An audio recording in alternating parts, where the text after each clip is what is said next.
To Emily from Daddy, a reading of Alice in Wonderland.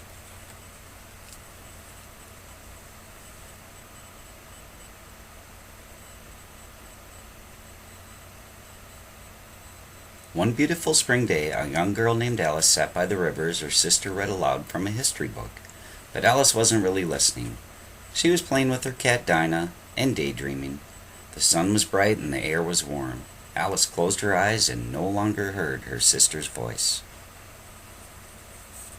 When Alice opened her eyes, she was surprised to see a large white rabbit dash by. She jumped up. The rabbit was wearing a waistcoat and a bow tie and was carrying a huge pocket watch. I'm late for a very important date," the white rabbit muttered as he sped along. Alice went chasing after him, but stopped short at a rabbit hole. The rabbit scuttled down the hole, thinking he might be late for something fun, like a party. Alice followed him. Suddenly she stumbled and fell head over heels into the hole, but instead of falling quickly, she began to fall slower and slower and slower and slower until she was floating. Alice landed just in time to see the rabbit disappear through a tiny door. Alice was too big to follow him. The doorknob suggested that she try the bottle labeled "Drink Me" on the table behind her. With each sip, Alice got smaller and smaller. When she was ready to open the doorknob told her that it was locked. Then he mentioned she might try a cookie from the box labeled "Eat Me." Alice took a bite and began to grow and grow. Soon she was crying giant tears. The doorknob told her to drink again. She grew smaller and smaller until she floated right through the keyhole.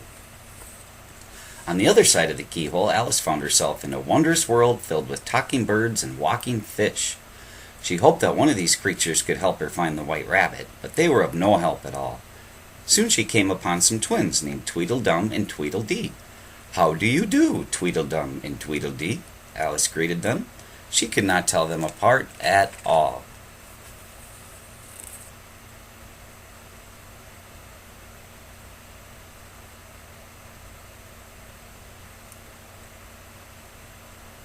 "When first meeting someone, you should shake hands and state your name and business," said the twins together, each grabbing one of Alice's hands and shaking it firmly.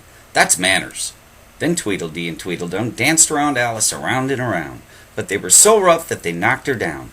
Alice was not pleased. "Talk about manners," Alice exclaimed as she picked herself up. "If you must know, my name is Alice, and I'm following the white rabbit. I'm very sorry, but I must go." Despite the twins' protests, Alice went on her way. Soon she found herself in an unusual garden filled with singing flowers. The roses, violets, and lilies welcomed Alice warmly until a haughty orchid called her a weed. "I am not a weed," Alice cried, but the flowers rudely pushed her away. They did not want her to stay in their garden and take root.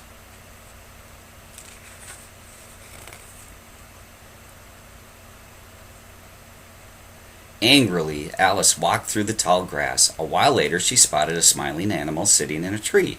At first, Alice could only see his toothy grin. Then some stripes appeared, and finally a face. At last she saw that he was a cat. "Oh, I want to go home, but I can't find my way," Alice cried. "That's because you have no way," said the Cheshire Cat. "All ways here lead the Queen's way." With that, a tunnel appeared, and she ran through it. On the other side of the tunnel, she saw the white rabbit. He was about to introduce the Queen of Hearts.